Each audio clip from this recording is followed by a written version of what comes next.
बिस्मिल्लाहिर्रहमानिर्रहीम। अस्सलाम वालेकुम प्यारे साथियों, उम्मीद करती हूँ आप लोग सब बिल्कुल ठीक ठाक हैं, अपने घरों में खुश हैं, आबाद हैं, अपने बुज़ुर्गों के साथ, अपने बच्चों के साथ।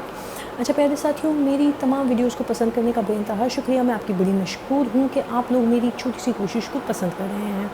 साथियों, आजकल मीडिया पर जो भी आ रहा है वो काफ़ी डिस्टर्बिंग है, बहुत ज़्यादा हद तक डिस्टर्बिंग है। कुछ समझ में नहीं आता, एक मिनट में कुछ होता है, दूसरे मिनट में कुछ और हो जाता है। एक मिनट में एक खबर हमें मिलती है जो हमें हिला देती है, तो दूसरे मिनट में कोई उससे भी बड़ी खबर हमारे सामने आ जाती है जो हमें हिला कर रख देती है।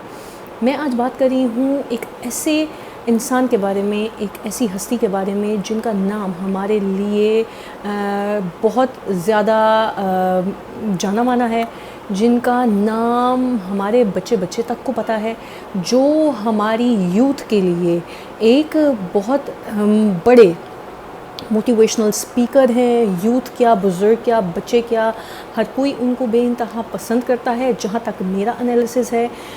साथियों, I am talking about Qasim Ali Shah.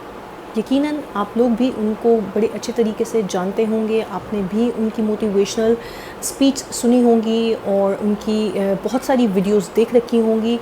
आज मीडिया पर कुछ बहुत डिस्टर्बिंग उनके बारे में आया, उनके बारे में आया, जिसको देखकर मुझसे रेजिस्ट नहीं हुआ और मैंने सोचा कि क्यों ना अपने व्यूवर्स के साथ ये शेयर किया जाए।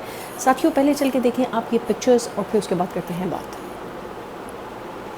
जी तो प्यारे साथियों, आप लोगों ने तस्वीरें देखी, यकीनन आपको भी देखकर एकदम शौक लगा होगा। बहुत अफसोस के साथ कहना पड़ता है कि जब हमारी इस तरह के मोटिवेशनल लोग और इस तरह के लोग जिनको हम इतना हाई रैंक देते हैं, जिनको हम इतना पसंद करते हैं, जिनके ऊपर हम अपनी यूथ को छोड़ देते हैं कि वो उनसे कुछ सबक हासिल करें, उनकी लाइफ के पहलुओं से कुछ सीखें, कामयाब इंसान बने, जब उनकी इस तरह की नेकेड पिक्चर्स हमारे सामने आती हैं, या कह लें कि इखलाक से गिरी हुई पिक्चर्स हमारे सामने आती हैं, तो हम एकदम शॉक्ड होकर रह जाते हैं कि व्हाट इज़ गोइंग ऑन, हमें किस पर ट्रस्ट करना चाहिए और किस पर ट्रस्ट नहीं करना चाहिए। यकीन जानिए कि जब मैंने ये पिक्चर देखी तो मैं एक मिनट के लिए बिल्कुल हिल गई कि अब ये क्या है, अब ये क्या हो सकता है। जब देखें, मैं नेगेटिव नहीं हूँ, मैं बहुत पॉजिटिवली सोचती हूँ, लेकिन जब इस तरह की कोई चीज़ सामने आती है तो पहली चीज़ इंसान के माइंड में नेगेटिविटी ही आती है, जो कि मेरे माइंड में भी आई। जो पिक्चर्स देख के मैंने भी सोचा कि लो जी, एक नई चीज़ हमारे सामने आ गई है, एक नया चेहरा फाश हो गया है हमारे सामने।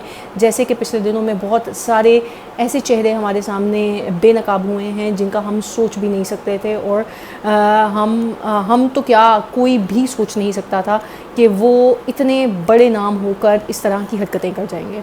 तो कासिम अली शाह भी उनमें से ही एक निकले। ये पिक्चर्स जब सामने आई तो बहुत सारे लोगों ने बहुत तनकीद की, बहुत उंगलियां उठाई गई। कहा यह जा रहा है इस पिक्चर्स के बारे में कि उनकी किसी गर्लफ्रेंड ने ये उनकी पिक्चर्स लीक की हैं, कोई उनकी फ़ीमेल फ्रेंड थी, ऑब्वियसली उसने ये पिक्चर्स लीक की हैं। अब उसका कहना ये है कि आने वाले वक्तों में उनकी एक वीडियो भी आप लोगों के सामने आने वाली है, यकीनन इसी तरह की कोई वीडियो जिसके अंदर वो इस तरह से नज़र आएंगे कि हम लोग यकीनन देख नहीं सकते, और बहुत गलत नाम उनके साथ जोड़े जा रहे हैं, बहुत गंदी बातें उनके बारे में की जा रही हैं।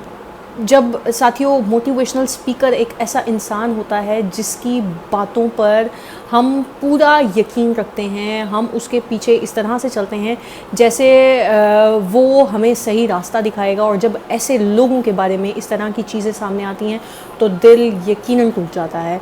पर साथियों, आप लोगों ने इसको थोड़ा सा पॉजिटिव वे में भी लेना है। इसको इस तरह से भी सोचिए कि ये पिक्चर कोई बहुत ख़राब पिक्चर, या जिसको कह लें कि जिसके अंदर कोई उनके बारे में ये नहीं कहा जा सकता कि ये वाकई में कोई गलत काम कर रहे हैं या कोई गलत सेंस में ली गई है पिक्चर। आप अपने घर को शो करवाने के लिए भी इस तरह से पिक्चर ले सकते हैं, क्योंकि जेंट्स अक्सर बुनियान में भी फिर रहे होते हैं, जेंट्स अक्सर अपने घरों में जब नहा के निकलते हैं तो वो इस तरह से भी होते हैं, अपने भाई, अपने बुज़ुर्ग, अपने शौहर भी इस तरह से फिरे होते हैं। इसमें कोई ऐसी मुझे नहीं लगता कि ऐसी बात है कि उनके ऊपर उनकी ज़ात पर कीचड़ उछाला जाए। जब तक कि हमें पूरी इस चीज़ के बारे में इंफॉर्मेशन नहीं मिल जाती, जब तक कि पूरा हमें इस चीज़ की असलियत का पता नहीं चल जाता, ایک اچھے انسان کی شخصیت پر کیچڑ اچھالنا بہت غلط بات ہے. یہی چیز ہے کہ ہم لوگ صرف سامنے کی چیز دیکھ کر اور ہا ہا کرنے لگ جاتے ہیں, بلا بلا کرنے لگ جاتے ہیں, گالیاں نکالنے لگ جاتے ہیں اور پتہ نہیں کتنا غلط کرنے لگ جاتے ہیں اور اپنے ملک کو بدنام کر دیتے ہیں, جبکہ اس طرح کا مجھے اس پکچر میں ایسا کچھ نظر نہیں آیا. ہاں, ایک منٹ کے لیے یہ پکچر میرے لیے بھی بہت شاکنگ تھی, لیکن وہ جسٹ وہ ایک نظر کی بات تھی کہ میں نے دیکھا اور مجھے لگا کہ اوہو now what is going on, اب کون سا نیا ڈرامہ سامنے آنے والا ہے. لیکن یہ صرف اتنی دیر کی ہی بات تھی. اس کے بعد جب میں نے غور کیا تو مجھے سمجھ آئی کہ پکچرز آپ کے موبائل سے بھی جا سکتی ہیں. آپ کا موبائل اکثر ایسا ہو جاتا ہے کہ اکثر ہم اپنے فرینڈس کے ساتھ بھی, کیونکہ جس طریقے سے انہوں نے پکچر لی تو مجھے ایسا لگا کہ وہ شو کروا رہے ہیں اپنے گھر کی ڈیکور, یا کسی فرینڈ کے ساتھ شیئر کی ہو سکتی ہے, کسی بہن بھائی کے ساتھ شیئر کی ہو سکتی ہے. آج کل آپ کو پتہ ہے ہیکنگ ایک عام سی چیز ہے, اور ہیک ہو جانا, آپ کے موبائل سے پکچرز چلے جانا, یا آپ واٹس ایپ پہ کرتے ہیں واٹس ایپ کا ہیک ہو جانا, میسنجر کا ہیک ہو جانا, اٹس اے نارمل تھنگ. جب تک آپ کے سامنے کوئی سالڈ ایویڈنس نہیں ہوتا کسی کے اوپر بھی انگلی نہیں اٹھانی چاہیے. قاسم علی شاہ ایک بہت جانی مانی بہت خوبصورت ہستی ہیں, ان کے لیے بہت احترام ہے میرے دل میں بھی, یقیناً آپ لوگوں کے دل میں بھی. تو ساتھیوں, کچھ بھی کسی بھی نتیجے پر پہنچنے سے پہلے اسی لیے آپ کو میں نے یہ پکچر آج شو کروا دیا, اور اسی لیے میں اپنے طریقے سے آپ لوگوں کو یہ بات تھوڑا سا سمجھا رہی ہوں کہ کسی بھی پراپر چیز کے سامنے آنے سے پہلے کسی کو غلط مت ٹھہرایا کریں. نہیں پتہ ہوتا کون غلط ہے کون صحیح ہے. آج کل کا دور اس طرح کا ہے کہ ہر طرف نقاب میں چیزیں موجود ہیں, ہر طرف آپ نہیں جان پاتے کیا حقیقت ہے اور کیا ایسی پوشیدہ چیز ہے جس کو ہم جان نہیں پا رہے. تو ساتھیوں, اپنا بہت خیال رکھیے گا, دعاؤں میں یاد رکھیے گا. امید کرتی ہوں آپ کو میری ویڈیو اچھی لگی ہوگی, اور اگر اچھی لگی ہے تو پلیز آپ نے ویڈیو کو لائک کرنا ہے, شیئر کرنا ہے, اور میرے چینل کو سبسکرائب بھی کر دیں. ساتھ کے ساتھ بیل آئیکن کو بھی دبا دیں تاکہ کوئی بھی ویڈیو لگتی ہے تو نوٹیفیکیشن آپ کو مل جایا کرے. ساتھیوں, کمنٹس کی صورت میں مجھے لازمی بتائیے گا کہ آپ کی اس کے بارے میں کیا رائے ہے. بہت بہت شکریہ, چلتی ہوں, اجازت دیجیے گا, دعاؤں میں یاد رکھیے گا. اللہ حافظ.